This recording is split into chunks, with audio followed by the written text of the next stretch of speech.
clase. Ya, a ver cuántos estamos disponibles ya. 48 personas en esta reunión, buenísimo. Eh, Voy a descargar, ¿cierto? Ah, ni siquiera puedo hacerlo. No, porque yo no creé esta reunión, por eso no me deja bajar la lista.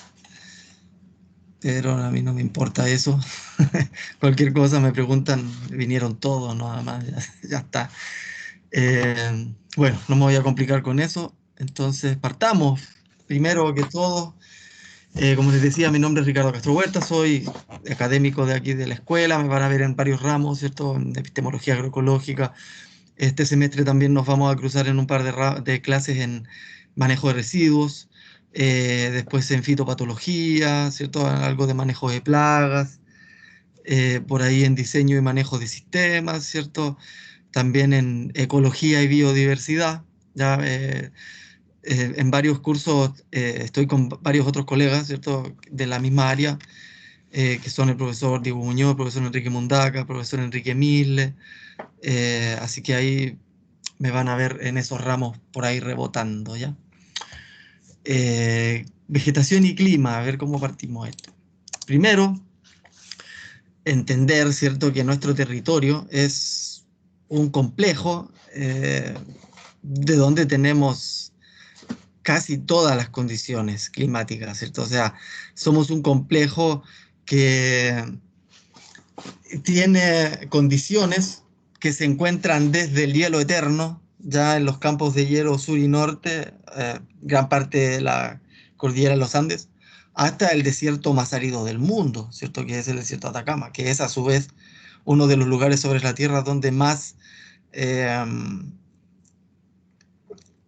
radiación solar incidente por centímetro cuadrado llega, ¿ya? Entonces, además de que está muy seco, está muy alto, por lo tanto tiene este tema de que le llega más luz del sol, ¿cierto? La radiación se incrementa a medida que uno se acerca a la fuente de luz, ya al cuadrado de su distancia. Entonces, es bien importante cuánto aumenta la radiación, ¿cierto? A medida que aumentamos en altitud.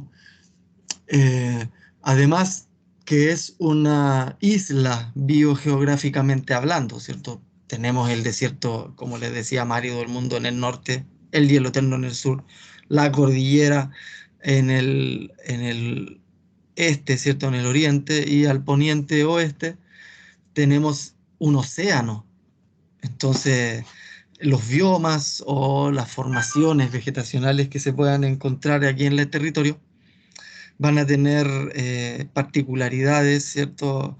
Bastante únicas, dependiendo de la influencia tanto de la topografía, ¿cierto?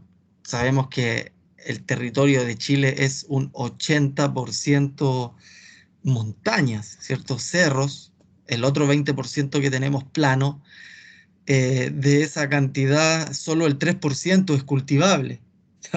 El resto es desierto, imagínense. Estamos hablando de un 3% con suerte que vamos a poder llegar a cultivar de todo el vasto territorio nacional, ¿cierto? Que tampoco es mucho considerando otros países, ¿cierto? Pero nosotros, si bien no tenemos cantidad, sí tenemos muy buena calidad, ¿cierto? Porque como les decía, tenemos pequeños espacios con condiciones climáticas, edafoclimáticas, y vegetacionales únicas, ¿tá? Entonces, es muy importante para conocer, ¿cierto?, las condiciones locales para poder eh, proyectar, ¿cierto?, algún sistema de producción agrícola que ojalá sea productor de servicios ecosistémicos, ¿cierto? Y eso va a depender la posibilidad de lograr ello, va a depender del entorno en el cual se espere proyectar el sistema productivo.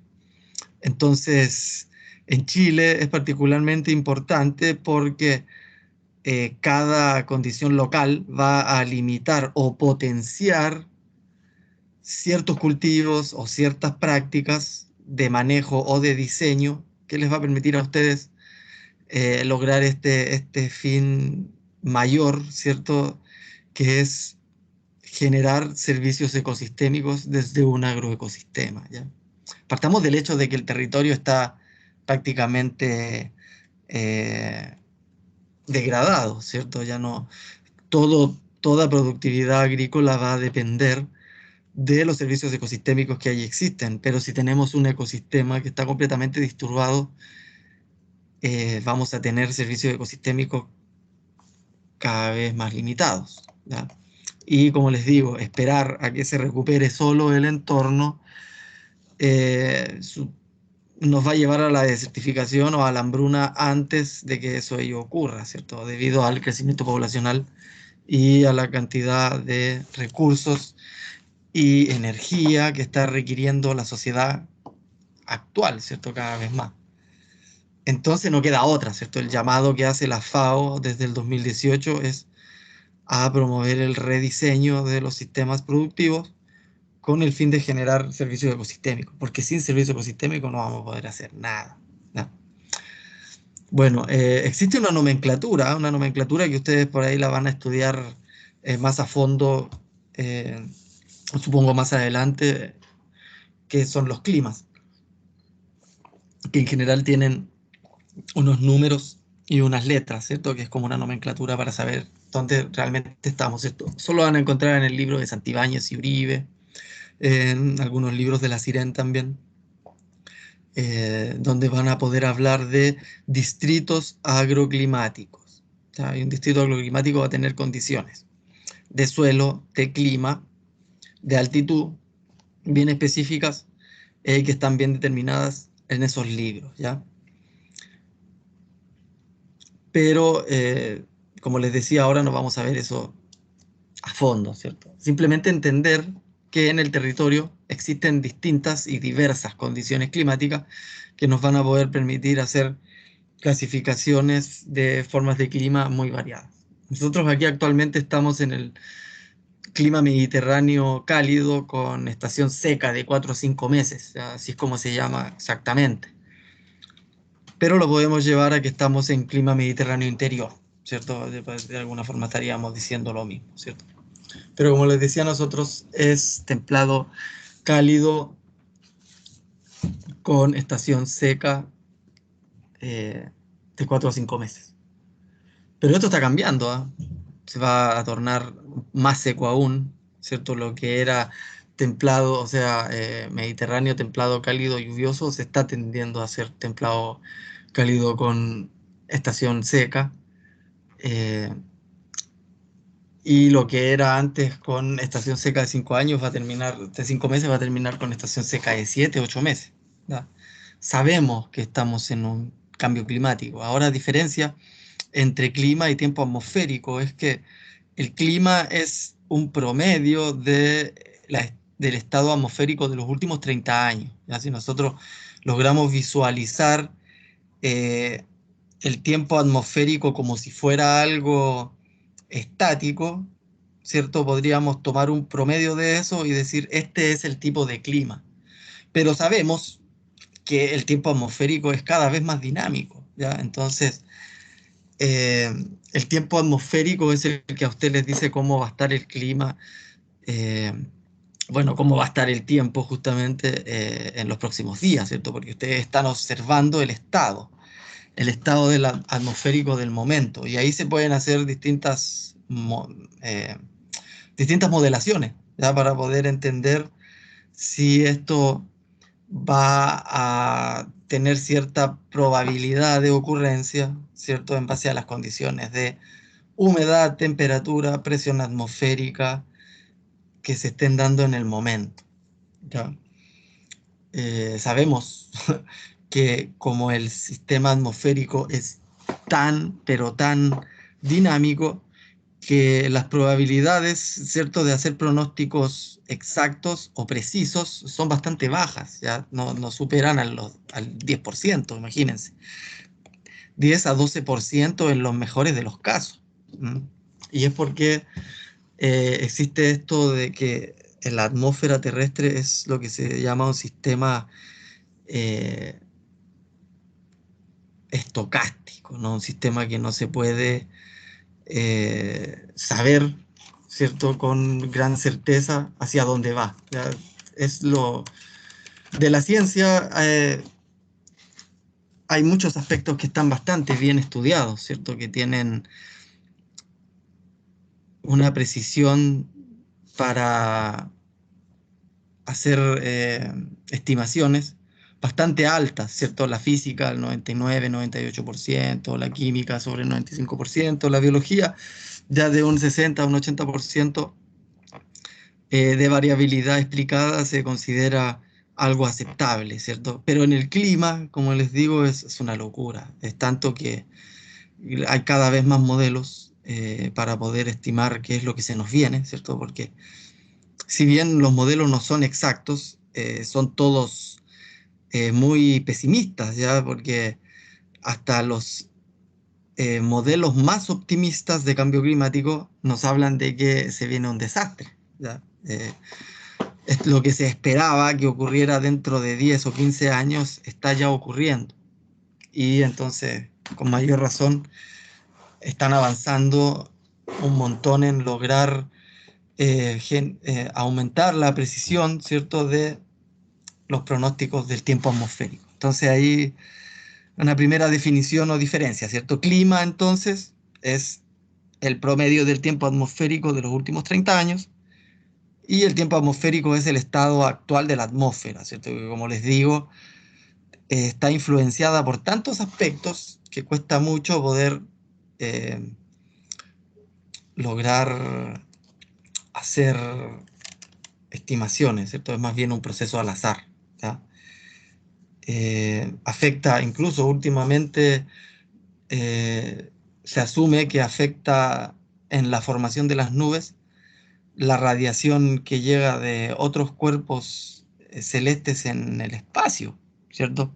Estamos hablando de radiación extraterrestre, ¿cierto? Ya directamente de radiación que viene fuera de la Tierra, ¿cierto? No es que vengan los ovnis a tirarnos radiación, ¿no? Radiación extraterrestre se refiere a cualquier forma de radiación que llega fuera de la Tierra.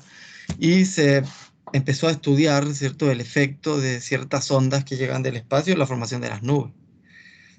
Eso, imagínense cómo vuelve más complejo aún la situación de poder estudiar la atmósfera, ¿ya? Pero no por eso deja de ser interesante la atmósfera. De hecho, en la atmósfera es donde está ocurriendo todo el proceso de ciclo del agua, ¿cierto? Que es lo que nos tiene en este momento en los problemas, ¿cierto? Bueno, los climas, como les decía, estaban influenciados por la topografía, ¿cierto? Tenemos la cordillera, tenemos esta parte desértica que está tapada, ¿cierto? De la influencia marina a través de la cordillera de la costa, ¿cierto? Tenemos una depresión intermedia que en el norte va a tener un efecto, mientras que en el centro va a tener otro, ¿cierto? Respecto a la humedad, pero sobre todo, uno de los aspectos que más afecta a la variabilidad climática en el territorio es el mar. Y específicamente una corriente del mar que es austral, ¿cierto? La famosa corriente de Humboldt. Entonces, esta corriente de Humboldt que choca contra el continente, trae agua fría del sur del mundo, ¿cierto? Las áreas cercanas a la Antártica. Y las aguas frías pueden llevar mucho más oxígeno, ¿ya? Eso es importante a nivel ecológico porque ustedes saben que la solubilidad de los gases disminuye a medida que aumenta la temperatura. Entonces, a menor temperatura es mayor la solubilidad de los gases. Entonces, el agua fría puede solubilizar mucho más oxígeno que el agua tibia, ¿ya? Por eso las corrientes cálidas marinas, como la corriente del Niño, ¿cierto?, generan problemas de muerte o mortandad a los organismos del mar, porque justamente las altas temperaturas disminuyen la concentración de oxígeno. Y al revés, si tenemos corrientes de agua muy fría, agua muy rica en oxígeno, va a haber una productividad en el recurso pelágico muy importante, ¿cierto? Y podemos ver que en el sur de Chile hay una cantidad de recursos marítimos, mariscos, pescados, muy alta, ¿cierto? Y eh, esa, toda esa cantidad, ¿cierto?, de recursos está dada justamente gracias a la corriente de Humboldt, a la cantidad de oxígeno que lleva disuelta esa corriente. Y que como pueden ver en la foto, bueno, acá hay una mejor, recorre casi todo el territorio, ¿cierto? En la parte del sur ya está el agua fría, ¿cierto? Pero en la parte norte no. Entonces en Chile el agua se mantiene fresca, o incluso hasta en el norte, ¿cierto? Debido a la corriente de Humboldt. Y como les digo, la corriente de Humboldt además nos regala esa cantidad impresionante de recursos que se pueden obtener del mar, especialmente de la zona pelágica, ¿cierto? Que es la zona donde llega todavía los rayos del sol, ¿cierto?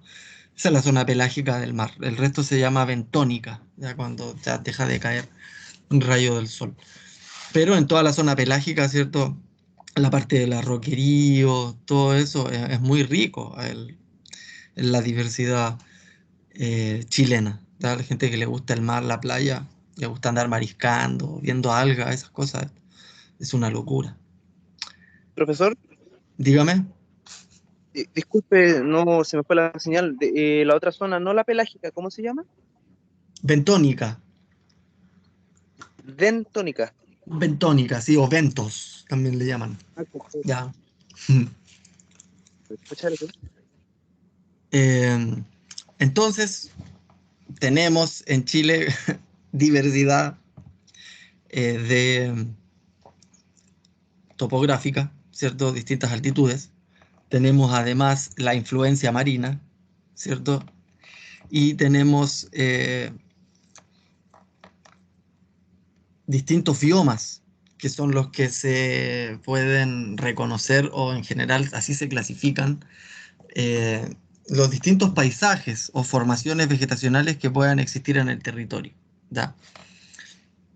El primero de los, bueno, les voy a mostrar los más importantes, ¿cierto?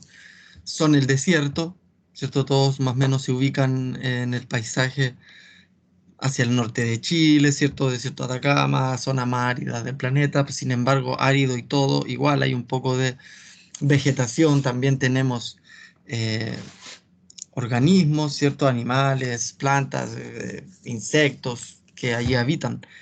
Eh, Existen algas incluso que se detectaron viviendo en un salar. De hecho, son las únicas algas en el mundo que pueden vivir con tal nivel de salinidad. De hecho, viven en la sal. Muy estudiadas, ¿cierto? A nivel científico porque son únicas y muy interesantes, ¿cierto? También hay bacterias que se han encontrado en zonas desérticas muy únicas, ¿ya? Como les decía, muy poca humedad relativa del ambiente, ¿cierto? Muy alta radiación solar, ¿cierto? Rocas que están intemperizadas por más de 1000 años, o sea, 1000 millones de años. Se detectó que estaban las rocas a la intemperie en el desierto de los Andes, imagínense, en el desierto de Atacama, antes de ser desierto de Atacama, esto fue un humedal, fue una sabana, por así decirlo, fue un pastizal, y antes de pastizal fue un humedal, un pantano, y antes del pantano fue fondo marino. Imagínense, por todo eso pasó el desierto de Atacama. Por eso todavía aquí se encuentran fósiles marinos, o se hacen ese tipo de estudios de hecho, las, el salitre que se puede encontrar en el norte chileno, en el desierto, eran restos orgánicos de organismos marinos que se juntaron en ciertas zonas y que después, cierto, con el tiempo, como les digo, estos fondos marinos terminaron subiendo por efecto de las placas tectónicas desde el fondo marino hasta quedar a la intemperie y luego eso se nitrificó, ¿ya? Hay unos minerales que se llaman feldéspatos, ¿cierto? esos feldéspatos se nitrificaron con todos estos restos que eran orgánicos, y se puede hoy, o sea, se estuvo extrayendo por muchos años salitre, ¿no? Entonces toda la historia que tiene el desierto es bien interesante, ¿ya? Maravilloso. Tenemos otro bioma que es esporádico, ¿cierto? Se da cuando tenemos lo que se denomina el invierno altiplánico o invierno boliviano, que es justamente debido a la corriente de Humboldt, cambian las corrientes que azotan al continente en verano, ¿cierto? Y donde en verano deberían haber zonas de alta presión, ocurren zonas de baja presión atmosférica y ingresa un montón de humedad al continente y llena de agua en pleno verano gran parte del norte chileno y también parte de Perú y Bolivia, ¿cierto? Por eso se llama invierno altiplánico, toda la parte del altiplano de Latinoamérica. Y cuando se acumula la suficiente cantidad de agua, justamente en este bioma existe una diversidad de vegetales que están adaptados para que su banco de semillas, ¿cierto?, pueda sobrevivir durante muchos años sin agua. Y en el momento, como les digo, esporádico, esto no es todos los años, ¿cierto? Es cada cierta cantidad de años que tampoco son muy constantes o periódicas, ¿cierto? A veces ocurre cada 9, a veces cada 6, a veces cada 3 años, y ahí hay que estar atentos nada más, ¿cierto? A la acumulación de agua. Pero es mágico como en algunos meses, ¿cierto? El norte de Chile puede transformarse en un bioma completamente distinto, ¿cierto? El área desértica a tener un desierto florido, a tener algo así, ¿cierto? La verdad es que es maravilloso. Después tenemos la otra parte que se llama semidesierto, ¿cierto? Yendo un poquito más al sur. Y ahí tenemos como algo que va quedando de la vegetación piscina, ¿cierto? En general son territorios eh, muy antropizados. Aquí habían en algún momento bosques, ¿cierto? Hubieron en algún momento vegetación nativa, pero fue quemado para ganado, para agricultura, para plantaciones forestales, y lo que va quedando en general son lo que se llaman renovales. Y pueden ver que además son sistemas eh, tan, ¿cómo es la palabra? No son resilientes, ¿cierto? Son sistemas muy débiles, ¿cierto? Muy susceptibles, esa es la palabra, que empieza a ser rápidamente invadido, ¿cierto? Por otros organismos que tengan la capacidad de hacerlo. En este caso, los pinos, ¿cierto? Plantaciones forestales que van llegando al territorio.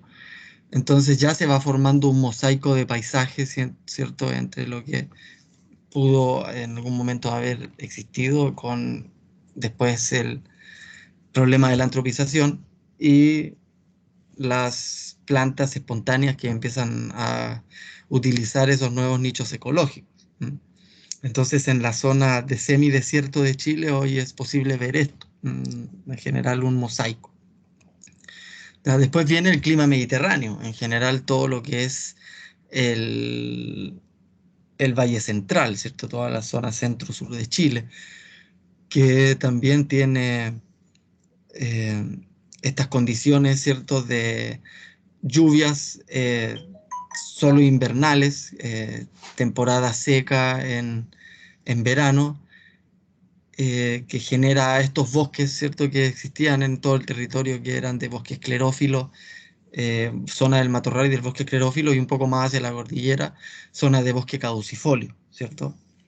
Pero también esta área ha sido muy impactada por la antropización, el paisaje está muy cambiado, ¿cierto? Les voy a dejar una lectura, aunque no, porque después se la van a topar en agroecología, ¿cierto? Que se llama algo de los paisajes, que habla Juan Gastó, un ecólogo chileno. Se murió el viejito, ¿cierto? Pero dejó cosas muy interesantes escritas, y también varios videos, ¿ya? Si pueden ver a Juan Gastó, yo se los recomiendo. Y él habla, ¿cierto?, de cómo el paisaje del territorio fue cambiando debido a la antropización y ahora el tema del cambio climático. Entonces, estos son los climas que tenemos ahora, ¿cierto? O sea, los biomas que tenemos ahora, que son en realidad estos mosaicos, ¿cierto? Entre vegetación pristina o renovales, porque es lo que está sobreviviendo de lo que había, eso se llama renoval, porque o fue quemado, o fue talado, o fue utilizado para alimentar animales, ¿cierto? Y también se pueden ver ahí algunas plantaciones forestales, otras plantaciones eh, agrícolas entre medio, y van a ver en la zona directamente del Valle Central ya prácticamente está todo cultivado, ¿cierto? Todo era así, ya si ustedes se imaginan, el Cerro Condel aquí en Curicó es bueno, también tiene un montón de plantas introducidas, pero hay una parte, un par de laderas que contiene un paisaje que es más o menos una idea de lo que había en todo el territorio, ¿cierto? Ese cerro resguarda un pedacito de ese bioma que en algún momento hubo en todo el territorio. En Quilbo también hay otro cerro de estos cerros isla que mantiene también un poco de vegetación y de paisaje de lo que había antes, ¿cierto? Luego más al sur tenemos el bioma de la parte lluviosa, ¿cierto? Zona lluviosa que se llaman los bosques lluviosos, bosques valdivianos, ¿cierto? Toda esa zona eh, donde hay alta humedad, ¿cierto? Prácticamente durante todo el año. Por suerte todavía quedan estos lugares, ¿cierto? En el sur de Chile donde se puede seguir eh, el ciclo del agua tal cual es, ¿cierto? También está en peligro de ser muy antropizado, cada vez es mayor el efecto, ¿cierto? Del avance de las plantaciones forestales, sobre todo, ¿cierto? También el cultivo de eh, oleaginosas industriales para la alimentación de las salmoneras. Entonces, esos son problemas del territorio en esa zona que también están afectando. Y por último tenemos la zona austral, ¿cierto? Que tiene también sus propias condiciones. ¿Ya? Yo les decía, esto es como la clasificación clásica de los biomas de Chile, pero es una clasificación bastante general de lo que podemos encontrar en el territorio. Como les decía, dentro de la misma zona lluviosa van a encontrar un montón de condiciones que se van a encontrar en valles, en zonas al lado del río, en zonas al lado del mar, que son únicas y bien especiales, ¿cierto? Entonces, sabemos que si bien en general el bioma nos va a poder dar una idea de las potencialidades o limitaciones del territorio, también tenemos que entender que es muy a grosso modo lo que se está mirando, ¿cierto? Y conviene observar el territorio en aspectos de microclimas, ¿cierto? O microbiomas más específicos, ¿ya? Porque dentro de todo este bioma podemos ver que van a haber condiciones arriba en la punta de los cerros, van a haber otras condiciones en la falda de los cerros, van a haber otras condiciones al lado del agua, ¿cierto? Van a haber otras condiciones en eh, en la disposición umbría, que es la disposición sur de los cerros, va a haber otra condición en la disposición solana, que es la disposición norte de los cerros. Entonces eso lo tenemos que tener siempre en consideración, ¿ya?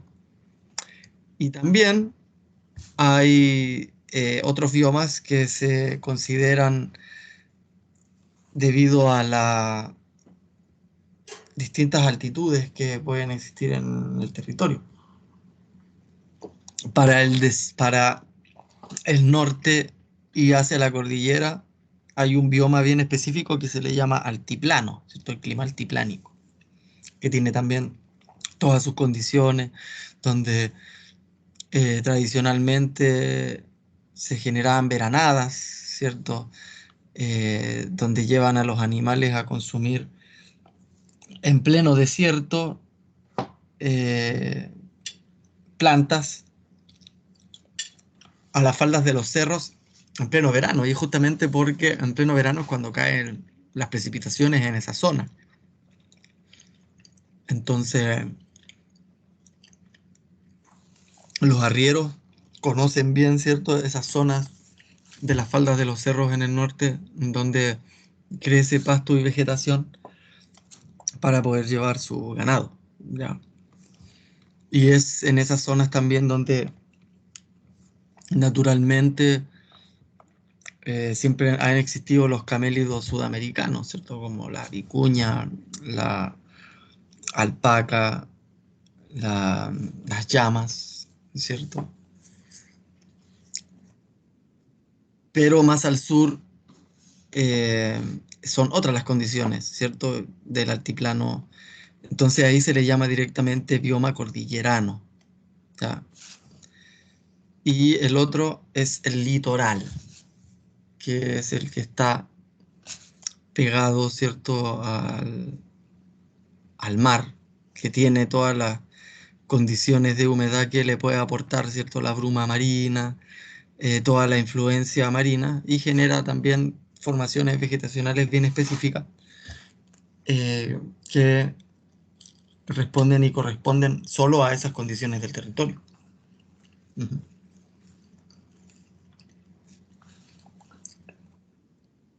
Hasta aquí todo bien, ¿cierto? De alguna forma hemos hablado de cómo los distintos climas o distintas posibilidades de climas del territorio afectan a las formaciones vegetacionales, ¿cierto? Y cómo estas formaciones vegetacionales per se pueden considerarse biomas, ¿ya? Que son estas mezclas de ecosistemas que tienen eh, características en común. Y por otro lado, ¿cierto? Nos han hablado del ciclo del agua. Eh, Desde la escuela, ¿cierto? Nos han enseñado que el agua se evapora en el mar y luego llega al, a la- a la- al continente y precipita, ¿cierto? Y luego corre por los ríos o por la infiltración del agua subterránea y vuelve al mar, ¿cierto? Para que en el mar de nuevo vuelva al territorio, ¿cierto? Si bien esta forma de comprender el ciclo del agua no es del todo incorrecta, es bastante limitada, porque el agua tiene más formas de moverse, ¿cierto? No solo se va a evaporar del mar, ¿cierto? Hay una parte del agua que se evapora del mar y cae en el territorio, pero gran parte, y de hecho la mayor parte del agua que precipita en los ecosistemas terrestres está dada por la evapotranspiración de las comunidades vegetales que existen en esos ecosistemas terrestres, ¿ya? El agua, más que llegar del mar y caer, en realidad es agua que producen los árboles, que producen las plantas. Y esa es el agua que tiene que caer, ¿cierto? Por ejemplo, aquí tenemos distintos aspectos, ¿cierto?, del ciclo del agua en el territorio que conllevan su uso a través de la agricultura, ¿cierto? Y cómo también la atmósfera nos afecta. Y pueden observar ustedes cómo de esa cantidad de precipitación, voy a poner aquí el puntero, perdón, yo hace rato les estaba mostrando, no veían nada. Bueno, aquí está. De gran parte de lo que cae, gran parte va a haber en escurrición superficial, ¿cierto? Escurrimiento. Ya, esta es el agua azul que nosotros conocemos y lo que escurre es en realidad el 10% del agua azul. El otro 90% está subterráneo, ¿ya? Pero de lo que cae, al menos un 70% lo produce la evapotranspiración. Entonces, efectivamente, tanto las formaciones vegetales como la agricultura en sí pueden afectar también a recuperar las precipitaciones en un territorio. O sea, mientras más agua tengamos, o sea, mientras más árboles y plantas tengamos, más agua vamos a tener y no al revés, ¿cierto? Siempre se nos ha dicho que de alguna forma los árboles y las plantas compiten por el agua, ¿cierto? Se van a chupar el agua y van a secar los territorios. Y no, porque mientras más plantas hayan, más va a llover. Así es como funciona. Bueno, aquí tenemos un gráfico que nos muestra la cantidad de hectáreas, millones de hectáreas que se han ido utilizando en el tiempo, ¿cierto? Primero para pasturas, luego para cultivos y por último riego. O sea, antes todas las producciones eran de secano, ya lo que proveía la lluvia. Pero luego con el tiempo, ¿cierto? Esto fue disminuyendo cada vez más y fue necesario, además de que fueron aumentando también los territorios agrícolas y el consumo del agua, fue necesario irrigar. ¿Mm? Y del agua que nosotros utilizamos, ¿cierto? Esto es lo que se utiliza para irrigación y esto es todo lo que se va directamente al mar, ¿cierto? Vuelve y pueden ver cómo también fuimos utilizando cada vez más, o sea, a medida que más agua gastamos, también más agua vamos perdiendo.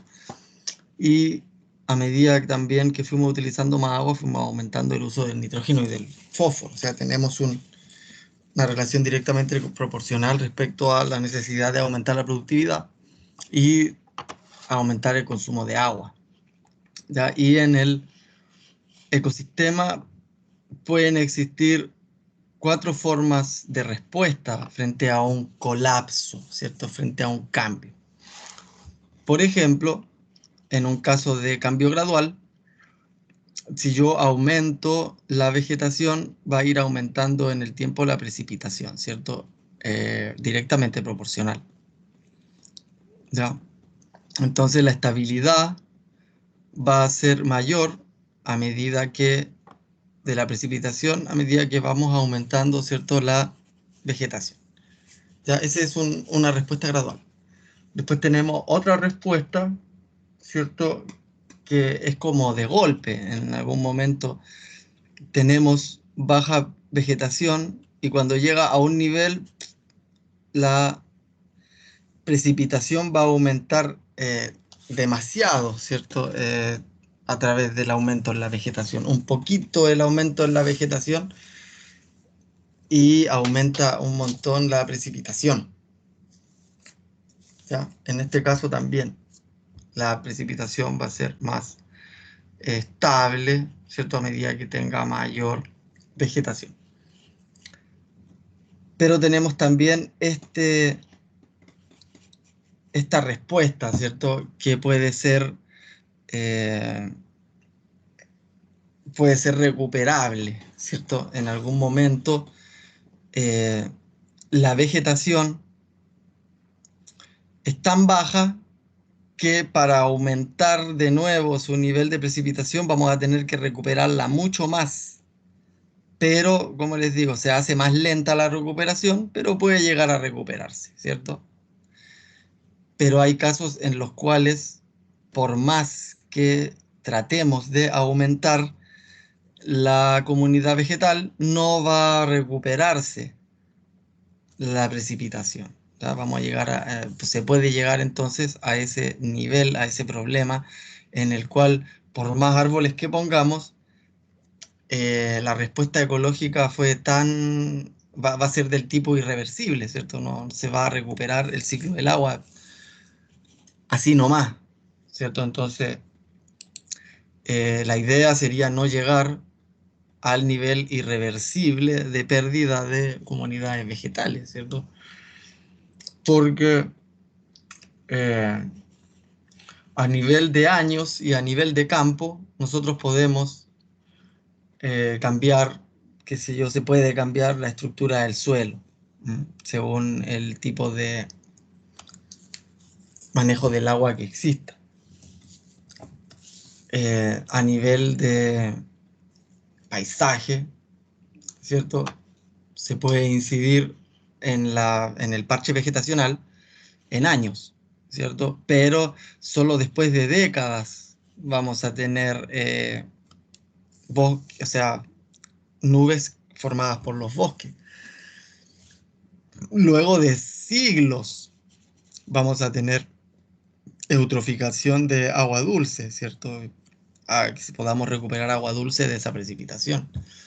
Y en milenios se va a mejorar o es sanar, por así decirlo, la problema de alta salinidad, ¿ya?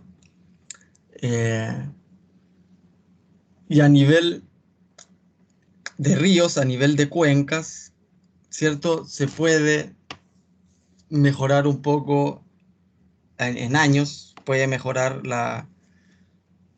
los humedales, ¿cierto? Que se encuentran cerca de la costa, y recién en siglos o milenios se pueden recuperar los canales y distintos esteros que alimentan a los ríos. Y a nivel subcontinental, solo recién después de décadas, de siglos o milenios, vamos a poder transformar, ¿cierto?, un desierto, una sabana en un bosque, en un pastizal o en una selva, ¿cierto? Pero es posible y creo que estamos llamados a hacerlo, ¿cierto? No nos queda otra. Y aquí viene un concepto nuevo, relativamente nuevo en el mundo de la ciencia y en el estudio del ciclo del agua, ¿cierto? Los famosos conceptos de agua azul y agua verde, ¿cierto?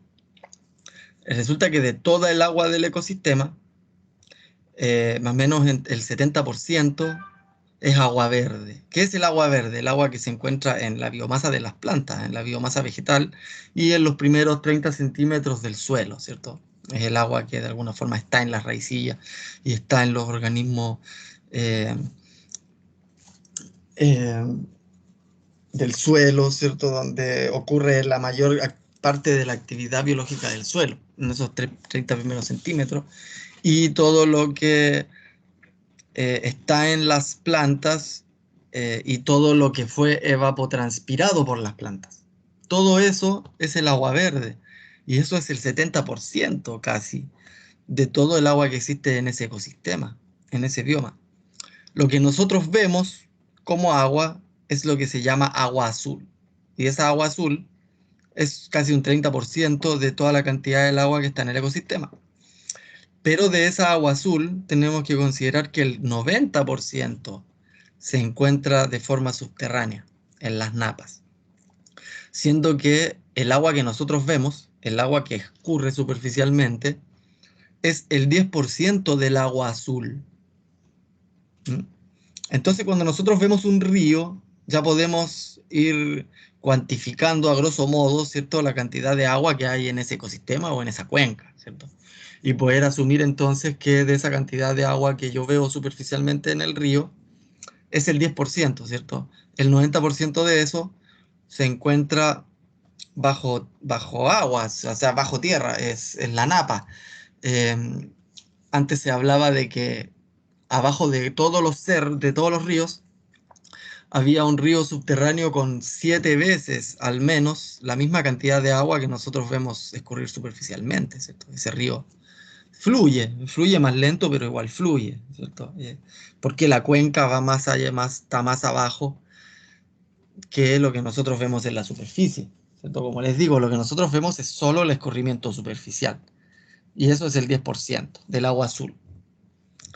Entonces así ustedes van a estimar cuánta agua azul hay ahí. Y en base a eso, poder estimar, por ende, cuánta es la cantidad de agua verde que ahí existe. Y en general, en todos los ecosistemas terrestres se mantiene la misma proporción, ¿cierto? Aquí hablan de nuevo, ¿cierto?, de el agua azul que se encuentra en la zona saturada. Como les decía, lo que se encuentra en la zona insaturada, que es la zona de los primeros 30 centímetros del suelo, se denomina agua verde también, además de toda el agua verde que se encuentra en la biomasa y de toda el agua verde que es evapotranspirado por la biomasa, y el agua verde que es evapotranspirada por la biomasa tanto de los bosques como de los cultivos agrícolas. Entonces también es importante aquí entender cómo los cultivos agrícolas también pueden estar aportando por ende a este ciclo del agua, ¿cierto? Si nosotros queremos tener más agua superficial, entonces pongamos más agua verde. O de alguna forma es el llamado que se hace al cuantificar y la necesidad de respetar, ¿cierto?, esas proporciones en los ecosistemas. Si no, es imposible esperar tener más agua superficial, más agua escurriendo superficialmente, si vamos talando los bosques. Eso jamás va a ocurrir.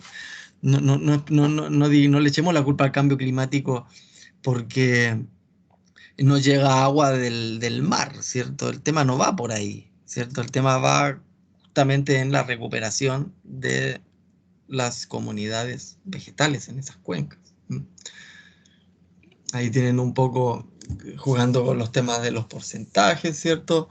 Cuánto va a volver al océano, ¿cierto? Y cuánto es lo que se utiliza en las ciudades, imagínense, menos del 0,1%, y fíjense que ahora por el tema de la crisis hídrica quieren empezar a limitar el consumo de las ciudades de agua, en lugar de controlar a la minería, ¿cierto? O a la agricultura también. No entiendo por qué limitan a la parte que menos consume. Pero esa es otra, otra discusión que podemos tener, que toca otros aspectos, ¿cierto? Así que en general se asume que entre un 65 y 70% del agua que se encuentra en los ecosistemas, o del agua que va a precipitar en esos ecosistemas, se va a encontrar y se va a mantener, ¿cierto?, como agua verde, en forma de evapotranspiración, de cultivos, de humedales, de pastizales y de bosques. El agua azul, que es el otro 35%, como les decía, el 90% se encuentra, sigue fluyendo subterráneamente, y el otro 10% es el que fluye superficialmente y que, claro, uno puede volver a utilizarlo en los cultivos o en los bosques o en lo que usted quiera. Pero el tema es que tenemos un sistema productivo que está basado en ese 10%. Entonces es el enfoque el que está mal, porque si sobrecargamos ese 10% mientras eliminamos la fuente de ese 10%, entonces no nos queda otra que observar lo que está ocurriendo hoy en día. Así es como se explica el tema del sequía y saqueo, ¿cierto? Podemos entender cómo en realidad son dos aspectos que están de la mano, ¿cierto? No podemos negar el cambio climático, pero no podemos negar tampoco el mal manejo de las cuencas hidrográficas. Y eso hay que decirlo, porque eh, gran parte del problema es justamente la mala gestión de la vegetación de los territorios y de las cuencas, ¿ya? Y aquí tienen otro estudio que es de Jimeno. A mí me gusta mucho este estudio, ¿cierto? Del 2012, donde cuantifica directamente la cantidad, ¿cierto?, de 373 partes de, que, que se logran, o sea, de las 113 partes, ¿cierto?, de lluvia que logran precipitar en el territorio continental, eh, 73 partes provienen solo de la evapotranspiración de las comunidades vegetales. Solo el 40 partes llegan al continente desde el mar. Eh, Porque de las 413 partes que se evapotranspiraron en el mar, 373 vuelven a precipitar en el mismo mar. Entonces, lo que precipita en el territorio no es lo que viene del mar, ¿cierto? Es lo que se genera en el territorio por las comunidades vegetales. Entonces, por eso es tan importante entender esta relación. ¿Ya? Tenemos relación clima que va a posibilitar, ¿cierto?, tal o cual formación vegetacional, pero además tenemos que entender también que esa formación vegetacional va a incidir también sobre el clima. ¿Ya? Aquí tenemos lo que en ecología se llaman efectos ascendentes o efectos descendentes, ¿ya? O en inglés los efectos bottom-up o los efectos top-down, ¿ya? Aquí son retroalimentativos, ¿cierto? Una cosa modula la otra, mientras esta otra también genera efecto sobre el otro aspecto. Entonces van a estar coevolucionando en el tiempo, ¿cierto?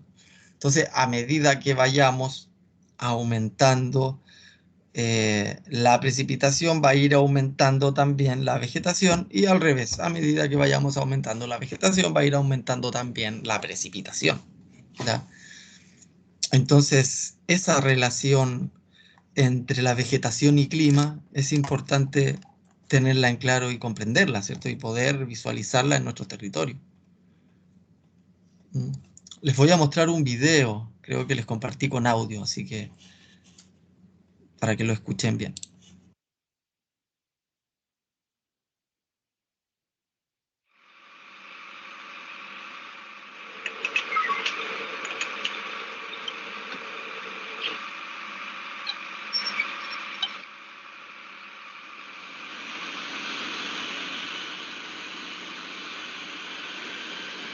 To pump this jet of water 70 feet up in the air here, it takes that huge, big, noisy engine down there.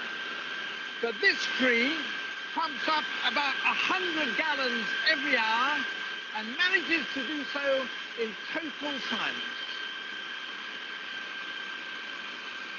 How? The answer is to be found in the tree's trunk. The central part of this is wood. Around the outside of this pillar, there are ranks of hair-thin pipes. Those immediately beneath the bark carry the food-laden sap down from the leaves.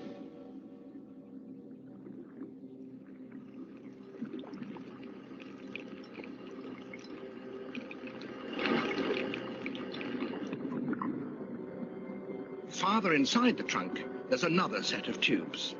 These are the ones that carry the water up. They are continuous pipes that extend the whole length of the trunk.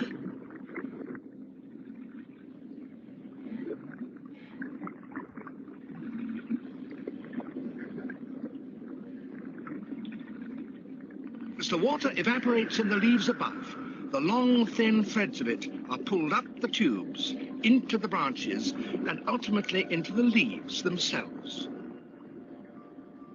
Some of it is used in the food-making process. The rest evaporates through the leaf pores as vapor.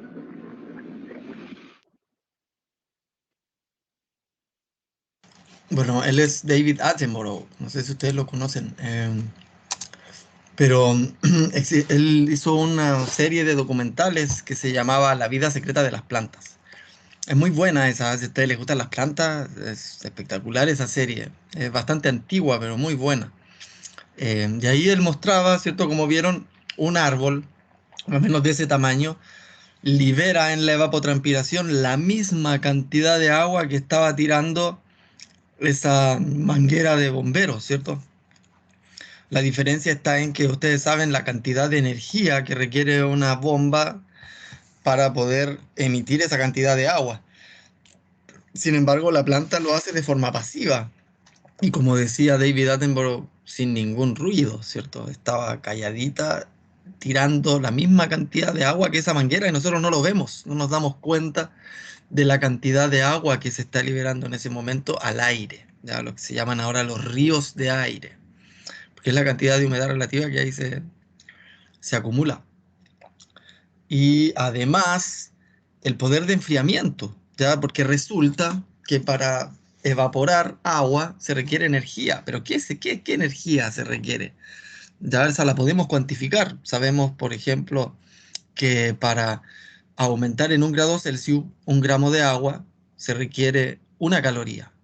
¿ya? Entonces ahí podemos cuantificar entonces ya a qué temperatura ebulle esta cantidad de agua. Bueno, vamos a necesitar tantas kilocalorías entonces por cuántos litros, ¿cierto? Y así podemos nosotros saber cuánta energía es disipada en esa evapotranspiración, ¿cierto? Por cada litro de agua que se evapotranspiró, se disipó cuánta cantidad de calor, ¿cierto? Es calor que se transforma en frío. Así funcionan los aires acondicionados. De hecho, un solo árbol se estima que al año eh, son 200, cada árbol, imagínense, son 200 aires acondicionados funcionando 24 horas. ¿No? Eso es una locura, la cantidad de energía disipada, ¿cierto? Eh, ¿Y por qué les cuento esto? Porque justamente se ha estudiado cómo la evapotranspiración afecta a la temperatura del entorno, ¿cierto? Nosotros sabemos que tenemos veranos cada vez más cálidos y sabemos la diferencia que hace ponerse bajo un árbol, ¿cierto? Y justamente ese es el efecto de ponerse bajo un árbol. Cuando uno se pone bajo un árbol, empieza a sentir brisas, ¿cierto? Y es justamente porque se empieza a mover el aire debido a la diferencia térmica. ¿M? Pero si ustedes salen de alrededor del árbol, van a sentir que no hay viento. Esa sensación es súper interesante, ¿ya? Que lo genera la diferencia de presión de vapor. La diferencia de presión de vapor alrededor de un árbol genera movimiento de aire que uno lo puede llegar a sentir como una brisa. Y además una brisa fresca, ¿cierto? Uno se pone abajito un árbol y al tiro cambia todo, ¿ya? Eso a nivel de ecosistema también funciona, ¿cierto? Pueden ver cómo ustedes en la foto, ¿cierto? Se observa a mayor temperatura las zonas donde hay menos vegetación, incluso las zonas donde no hay vegetación son justamente las más calientes, y como las zonas más frías son justamente las zonas donde hay mayor vegetación o directamente hay humedales, ¿ya? Esto es importante porque a nivel de control de temperatura urbana, ¿cierto? Lo que están diciendo los expertos es que por favor pongan más árboles en las ciudades y nada más, ¿cierto? Es la única forma de mejorar el problema de la temperatura. ¿M? Entonces, ya no solo estamos hablando de la influencia de la vegetación en la humedad relativa del ambiente, sino además también en la temperatura, ¿cierto? Sabemos que el clima son condiciones específicas atmosféricas de humedad, temperatura y presión atmosférica. Y ya sabemos que las comunidades vegetales nos van a estar afectando tanto las temperaturas como la humedad. Voy a hacer un corte aquí, ¿ya? ¿Les parece? Voy a cortar.